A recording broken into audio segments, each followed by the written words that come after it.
ఒక situation explain చేస్తా. Comparatively like retro and game changer.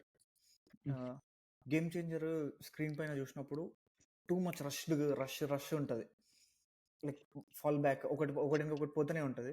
రెట్రోనేమో like in and out, each scene in and out కంప్లీట్‌గా ఉంటది. దాని తర్వాత ఇంకో సీన్‌కి పోతది. ఇంకో సీన్ అట్లా పోతది. రెట్రో కొంచెం లాగ్ అనిపించింది. Game changer more or less 2 similar లెంగ్త్‌లోనే ఉంటాయి.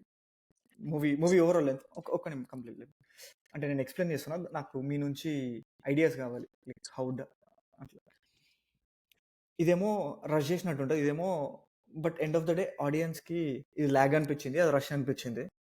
So, is there a line in between where a director should target?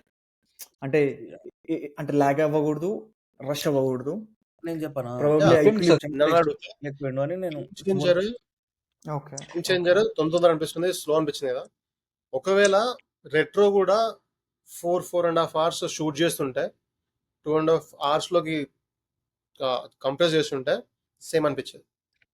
Retro movie shoot length ఎంత మనకి మన క్వశ్చన్ ఎందుకు జరిగింది అనేది క్వశ్చన్. మనకి అలా జరగడానికి కారణాలు ఏమై ఉండే అనేది క్వశ్చన్. అట్లా జరిగింది మనకు.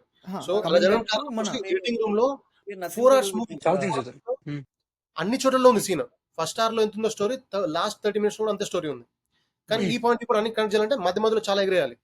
ఆ ఎగిరేసరికి ఇప్పుడు ఇంతకుముందు చెప్పాను చూడండి, ఎమోషన్ నడుస్తుంది, ఆ 2 seconds అని కట్ చేసిండు, పెంచకుండా కట్ చేసిండు. సో మనకు తొందర అనిపించింది. దట్ ఈస్ వన్ థింగ్ అయిపోయింది. సెకండ్ థింగ్ మీరు అడిగింది మధ్యలో ఏదైనా లైన్ ఉంటుంది అని. మధ్యలో లైన్ అది సో క్యాల్కులేటివ్. మన ప్రశాంత్ వర్మ ఆయన ఎవరో చెప్పినట్టు మధ్యలో ఇట్ ఈస్ క్యాల్కులేటివ్. మీకు దాన్ని పుల్ ఆఫ్ చేయొచ్చు. ప్రతి ఒక్క సినిమాని 50 minutes ఒక ఎలివేషన్ రాయలేం. అంటే తెలీదు రాయొచ్చు రాలేదని సెకండరీ. అది depends on the guy who's writing, depends on character, depends on writing, depends on story. ఇక్కడ మనకి మధ్యలో లైన్ కావాలంటే మళ్ళీ ఇక్కడ మెసేజ్ ఉంది ఏంటంటే మూవీ అనేది ఆర్ట్. ఇప్పుడు మీరు ఎంత ప్రాపర్ మధ్య లైన్ క్యాల్కులేటివ్ మధ్య ఇట్లా ఉండాలి అంతే. అంత క్యాల్కులేషన్ అంటే సైన్స్ అవుతుంది. So this is not science, this is art. So అది లాగ్ మీకు వెరీ క్యాల్కులేటివ్ అవుతుంది.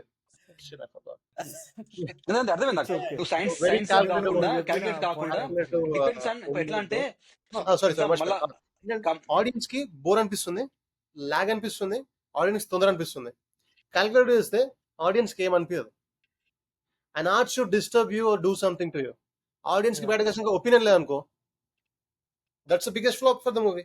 అక్కడ ప్రొడ్యూసర్ ఒకటే ఫెయిల్ కాలేదు. ప్రొడ్యూసర్, యాక్టర్, యాక్ట్రెస్, డైరెక్టర్, అందరు ఫెయిల్ అయ్యారు. ఆడియన్స్ కి ఒపీనియన్ లేదంటే ఆమా movie, Aama imagine that movie talk, Aama okay is the stupid bad is a good thing. At least say bad or good opinion పెట్టు.